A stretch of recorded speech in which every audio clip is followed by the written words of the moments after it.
Partons maintenant pour Abidjan, en Côte d'Ivoire, où les 8e Jeux de la francophonie ont débuté vendredi dernier.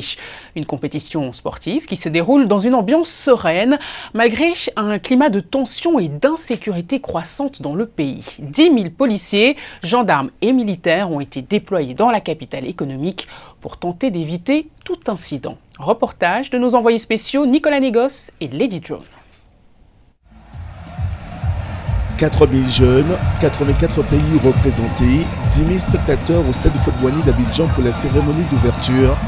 Le président ivoirien Alassane Ouattara ne pouvait rêver mieux pour promouvoir la destination Côte d'Ivoire.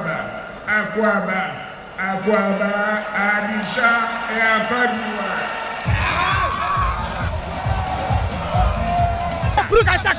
Tu vas voir. Rien que la médaille. Organisés tous les 4 ans par le Comité international et le Comité national de la francophonie, ces Jeux peinent généralement à attirer les meilleurs représentants de certains sports pourtant très populaires, comme l'athlétisme ou le football. Pour d'autres sportifs ou officiels, les Jeux de la francophonie constituent un événement incontournable. Nous nous sommes préparés, toutes les conditions ont été réunies. L'État du Sénégal a reçu les instructions du président Macky Sall pour que la délégation sénégalaise sur tous les plans soit mise dans d'excellentes conditions. Et aujourd'hui, on était venu pour voir comment sur le terrain ça se passe. En Côte d'Ivoire, où je suis à ma première participation aux Jeux de la francophonie, j'espère glaner une médaille, j'espère être le meilleur parce que la préparation était quand même rude et par la grâce de Dieu, j'espère que tout va bien se passer. Pour ces 8e Jeux de la francophonie, la culture a une place majeure. Photographes, peintres et conteurs s'affrontent pendant 10 jours.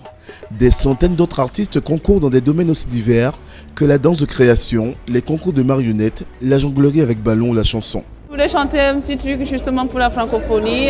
Arc-en-ciel, toutes ces couleurs qui vibrent. Arc-en-ciel sur la toile s'harmonise.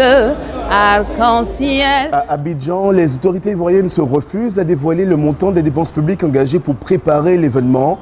Selon l'information, le comité d'organisation aurait bénéficié d'un budget de plus de 11 millions d'euros. Principale économie en Afrique de l'Ouest après le Nigeria, la Côte d'Ivoire mise gros sur les Jeux de la francophonie. Un test pour ce pays qui doit accueillir pour la 2e fois de son histoire la Coupe d'Afrique des Nations en 2021.